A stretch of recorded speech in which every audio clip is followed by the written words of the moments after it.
Are you a Gemini sun, moon, or rising, and you are interested in diving deeper into your psyche? Or maybe you are cross-watching for a Gemini in your life and you want to know more about their inner world. Well, in today's video, we are going to be exploring the shadow side of Gemini and how to own these hidden parts. Hey there, Cosmic Warriors, and welcome back to another video. And if you are new here, my name is Hannah. I am a Western Practical Astrologer.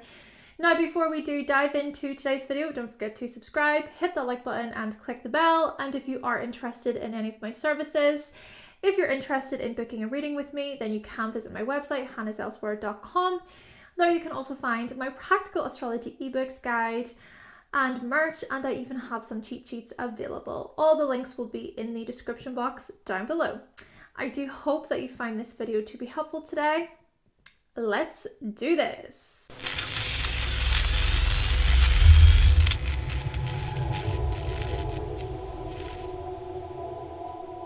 Okay, so before we do get into this, I do not claim to be a psychologist. This is simply me going off the knowledge I know about astrology, so do take what I say today with a grain of salt and see how things resonate.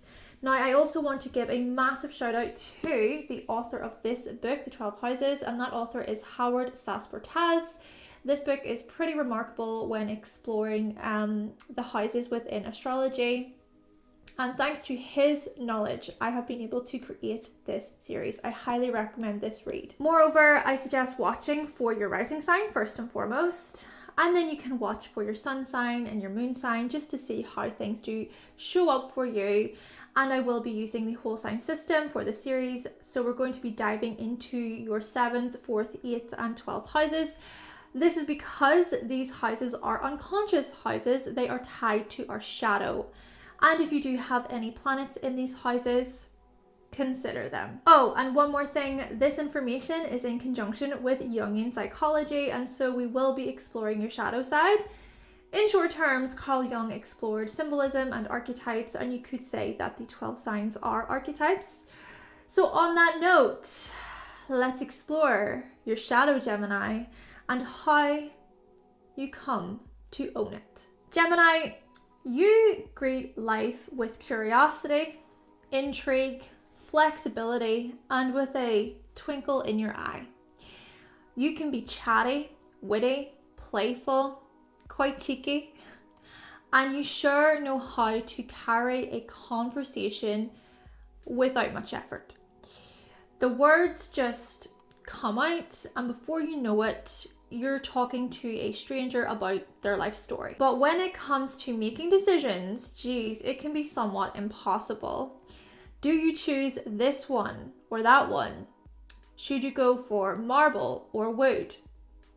You see, all your options are possibilities. And I would say that you need options. You need choices. You need to know that there are alternatives. You may very well hate the thought of missing out or committing to one thing. Still, variety is the spice of life, Gemini. And being tied to just one thing isn't really your style.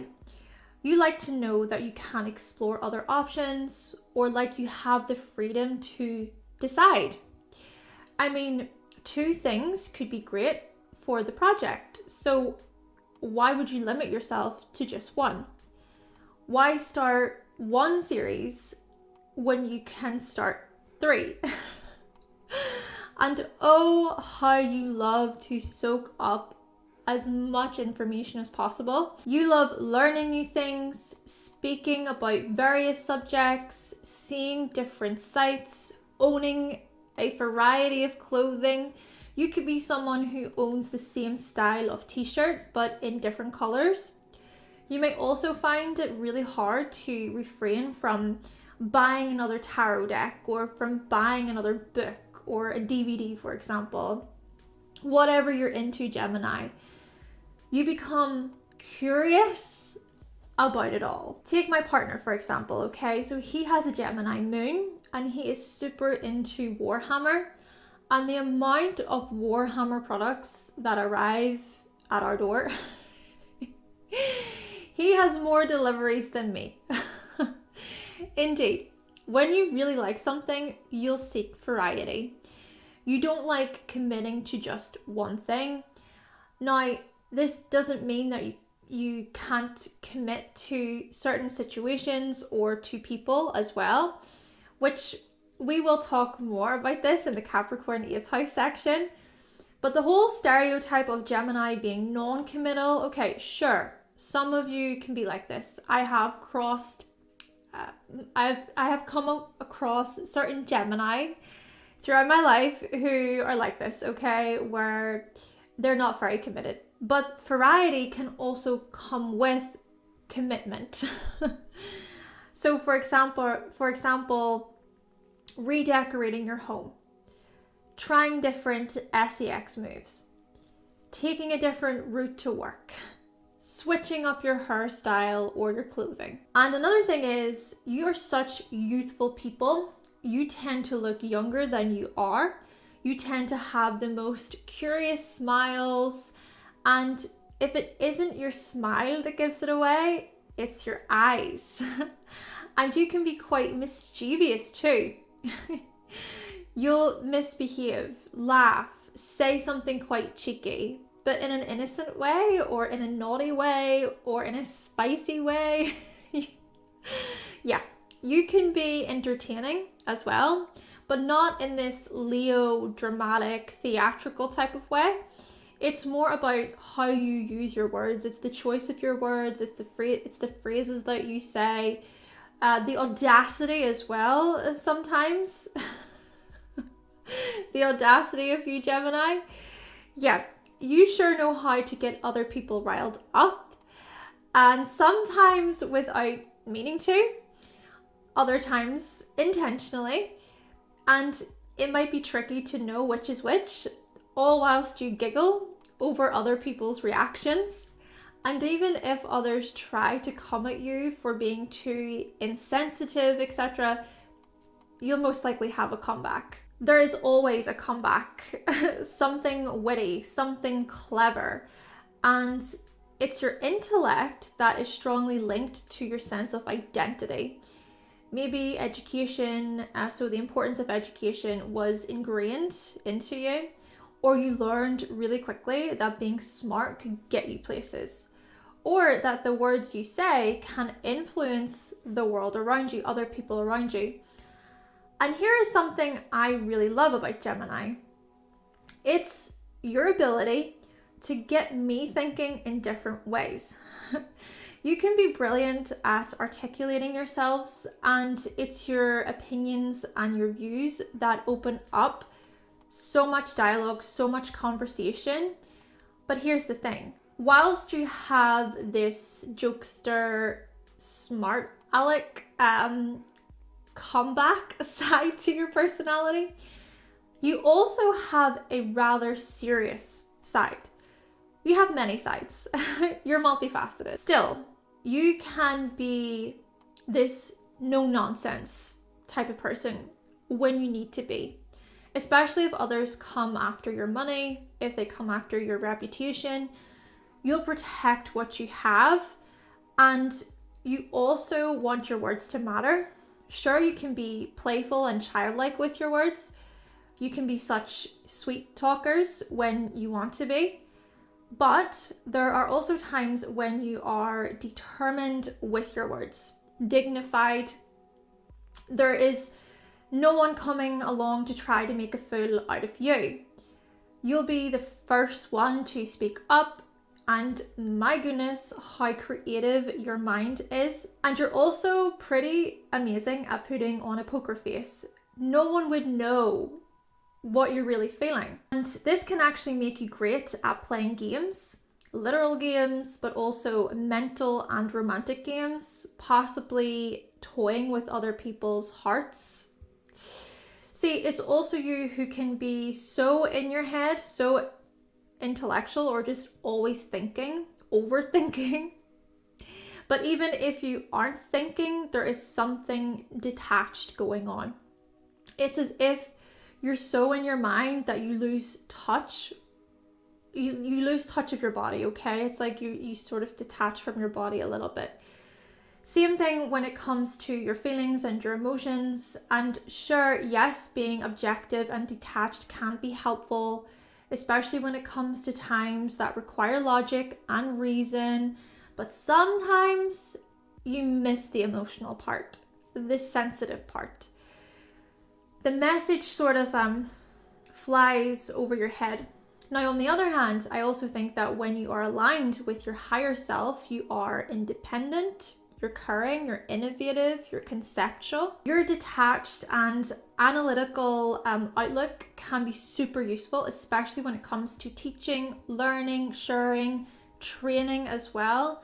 But I think you come to learn the value of emotional connection and connecting with your body's needs as well. Then again, you can also live so much in a world of ideas that it's difficult to actually get anything off the ground, or you lack the follow through when it comes to projects you start. Perhaps you become overwhelmed by choice, or it's hard for you to focus. And when this happens, the jack of all trades but master of none part of your personality comes out. And this right here leads me on to your descendant, which is Sagittarius. Sagittarius invites you to aim your bow and arrow toward a goal, okay? Sagittarius invites you to dream big and to explore, to broaden your horizons, to widen your scope. And those many ideas you have just floating around in your head, you can get out there. You can get out there and create, make them happen. Sagittarius welcomes the part of you that is aspirational, broad-minded, and optimistic. The part of you that questions, and the part of you that quests. And when you move beyond yourself, when you do venture out into the world, you find that a lot of the time you are rewarded, okay? You are blessed. Sagittarius also gets you owning the parts of yourself that believes. This sign invites philosophy, religion, morality, faith, science, and spirituality. Sagittarius says, welcome to a whole new world. And this is so interesting because you often look out at the world and you think, people seem so much happier than me. They seem to have it all. They are living the dream, but they're also so preachy and self-righteous. I wish they would get off their high horse. But Sagittarius encourages you to look in the mirror. Sagittarius asks, what are these people reflecting about my own aspirations? Sagittarius shows you that it's possible to be successful and to live your dream. This sign also reminds you of your own morality, your own principles and beliefs, the importance of having a moral compass. Indeed, Sagittarius pushes you outside of your comfort zone and into unknown territories. And then you learn so much from your experiences. You can even use your experiences to your benefit. You may become smarter and more informed, for example. And the thing about this is you tend to attract people who teach you these lessons. Now, you might not see it because a big part of the 7th house is unconscious, but often people you attract teach you about the importance of being open-minded, eager, positive, expansive. You might even enter relationships in this way where you seek to grow with your partners and your loved ones. You encourage your partners to try new things.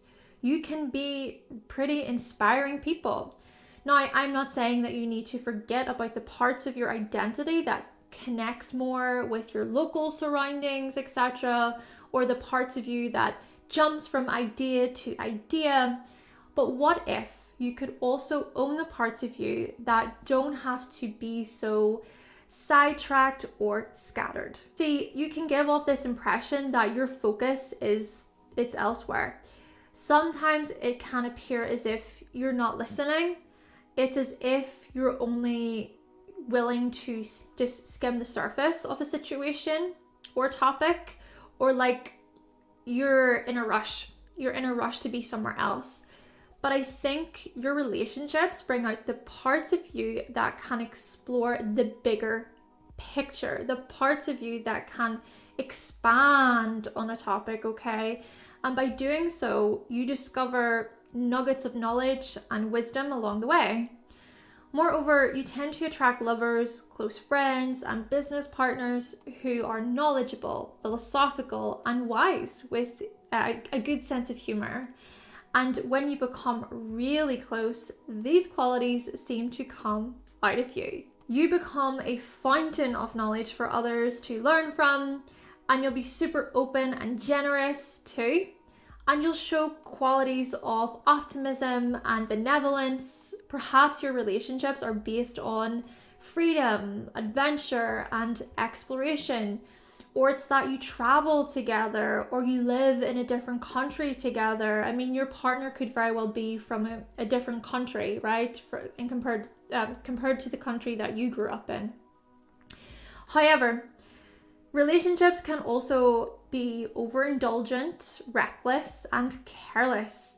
Perhaps you argue with your partner over who knows what, or you can act dogmatic toward each other, or you can argue about morality, and there can even be a lack of tact there. So being tactless, being outspoken, hurting each other without much consideration is likely. Disagreements about commitment may also come up. And in certain cases, disagreements about unfaithfulness. Then again, there are those of you who attract partners who act as preachers, like these all-seeing, all-knowing beings.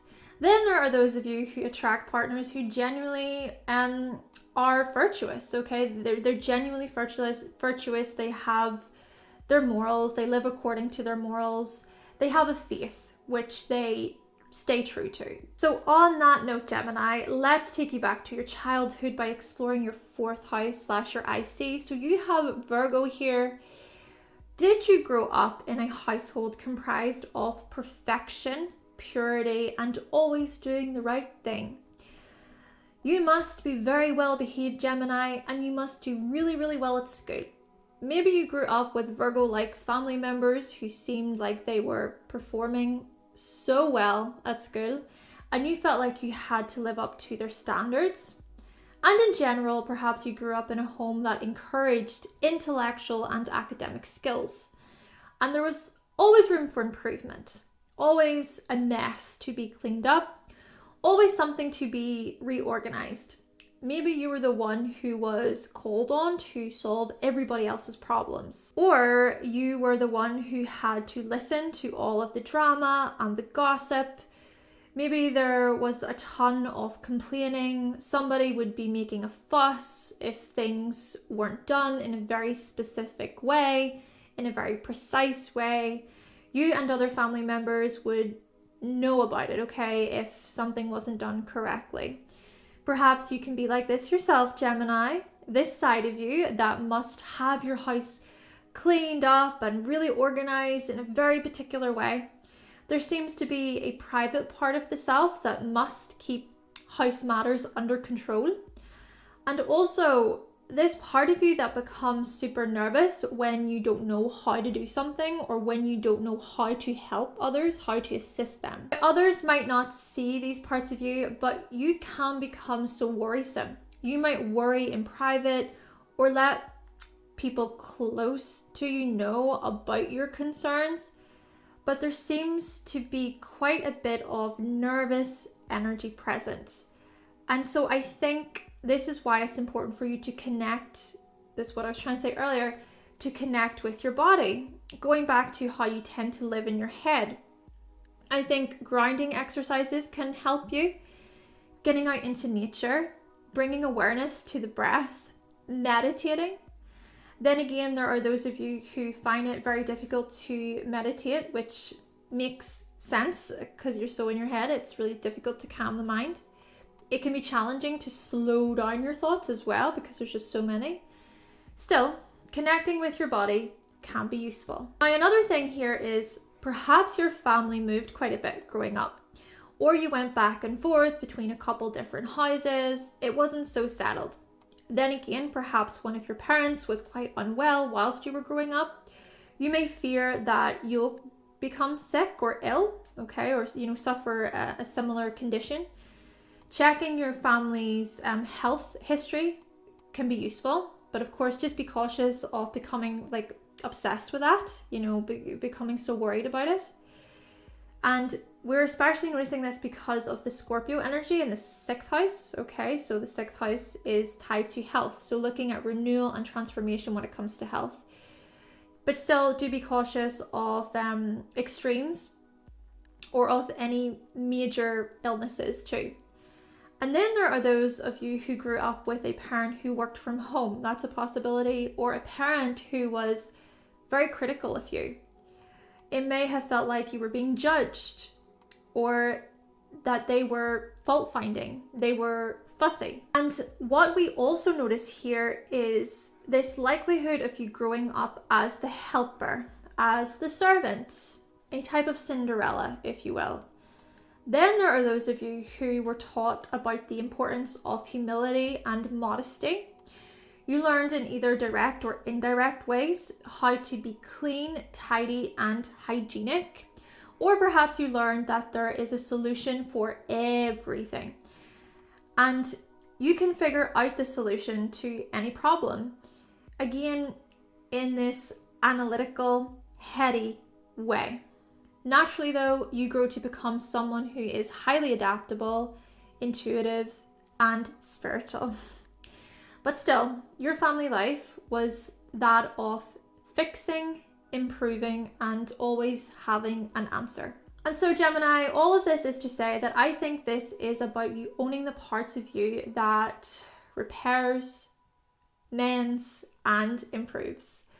And the interesting thing about this is the house you live in or own later in life, well, it displays your need for cleanliness and productivity. You might even be someone who works from home, or you do all these craft projects at home. You can have an eye for detail, Gemini. And when it comes to your living space, how great you are at creating order out of chaos. All right, so now we have explored your family life and how you approach relationships. Let's explore your 8th house. And you have Capricorn in this house. So this is where we're noticing just how serious, rigid, and narrow-minded you can be, Gemini. Oh yes, this is where we notice how you can go to extremes when it comes to work, success, and achieving. And by you owning your Capricorn parts, you can learn to manage these workaholic tendencies, qualities quite well. But when such things are not addressed or integrated, this is when you can overdo it. You can be status seeking, unforgiving, demanding. Naturally, you are also such responsible, dedicated, committed, and serious people when you want to be, when you need to be. Again, going back to the stuff I was mentioning in the 1st house section. And when you want to commit to a project or a person or a job, you will. And you do. And when you have set your eye on a particular prize, you're going to work super hard. But just be cautious of running yourself into the ground. Yeah, a lot of the times you are successful, but at what cost? At what price? At the cost of your health, for example. And I'm being serious here, Gemini, because if you aren't careful, you could very well become overwhelmed with stress, okay? Looking at overworking yourself. And the thing about this too is your underlying need for control. You might not realize the amount of stress you're putting yourself under because you must keep going. You must keep pushing. You must have everything under control at all times. But such behaviors can be unhealthy. Now, on the other hand, you can learn from such behaviors.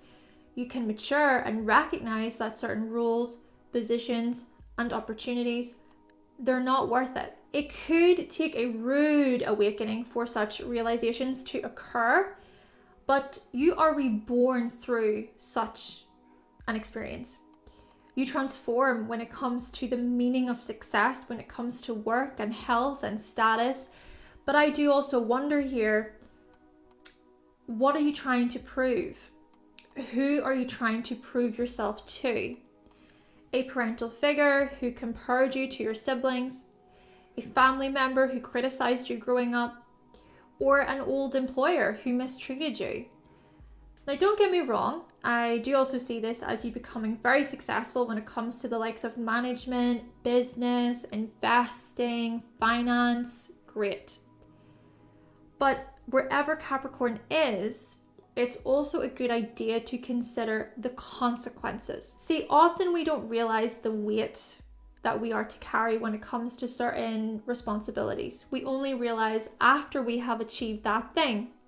And I think another big part of this is exploring the emotions which are blocked or limited. The emotions which you keep under control and hidden. Blockages surrounding intimacy and sexuality. Or becoming even responsible for your intimate partner's difficulties and insecurities. There's difficulties here relaxing, taking a break. It can be difficult to take a break here too. And so, you know how I mentioned the importance of connecting with your body?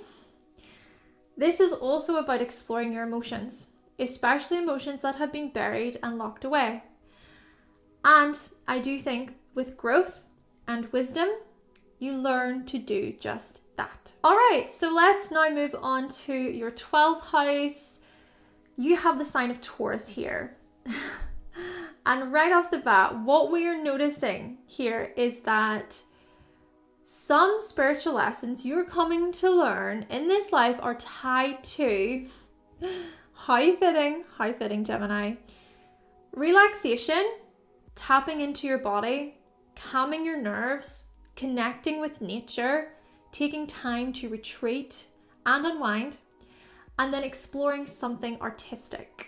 Oh yes, Taurus here ties everything I've said together very, very well. My Virgo energy loves that.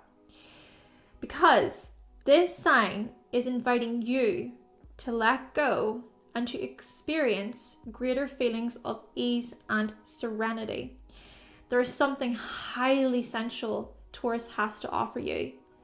To seek pleasure, to eat great food, to go to a lovely spa, to get your hair done, light some candles, take a bath, feel the music, Gemini. Escape, lose yourself in the words, lose yourself in a sensual experience or in the mystery.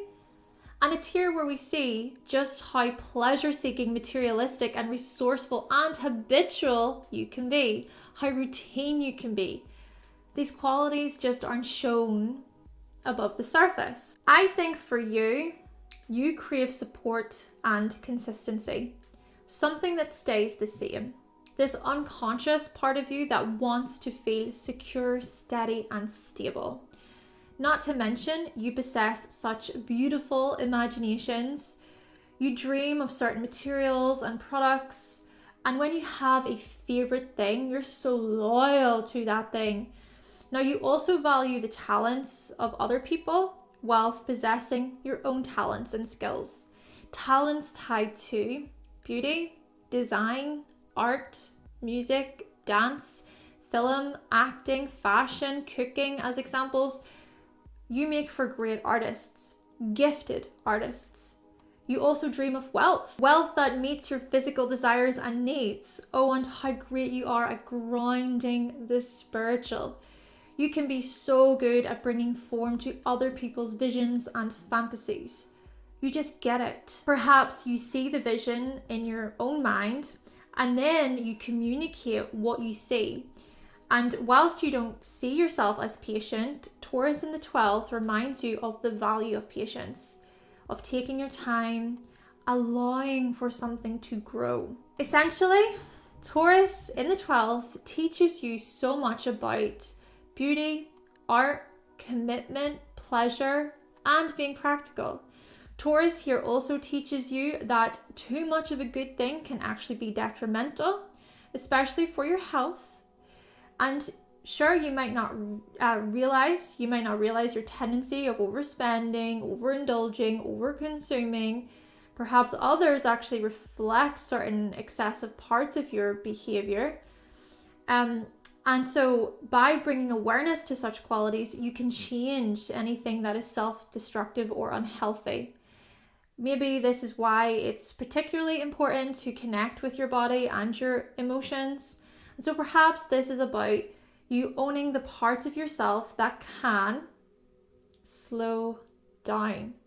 And so as your mind is going so fast, right, it's speeding up, to be able to slow down the body, to focus on your breath, to center yourself, to bring yourself to the present moment rather than getting carried away by all the things that you need to do. And maybe this even results in all of these multiple projects that you start. Essentially, Gemini, this is about taking it one step at a time. But with that being said, do remember things like greed and possessiveness. These things can lead to your self-undoing. Still, this is about you owning the parts of yourself which are consistent, solid, and even romantic. Okay then, Cosmic Warriors, so that concludes my video talking all about the psychology, the shadow side of Gemini. Now, if you do have a Gemini Sun, Moon, or Rising, please let me know what you thought of this video today. Did you find it to be helpful? And if you're cross-watching for a Gemini in your life, I do hope that you find it to be useful. And as always, please let me know your thoughts and your opinions in the comment section down below. But with all that being said, thank you so much for watching. Thank you for subscribing. And of course, if you would like to see more videos from myself and you have not yet subscribed, then make sure that you click that subscribe button and also give this video a like if you did like it today. And I will be back with another video very, very soon. Bye!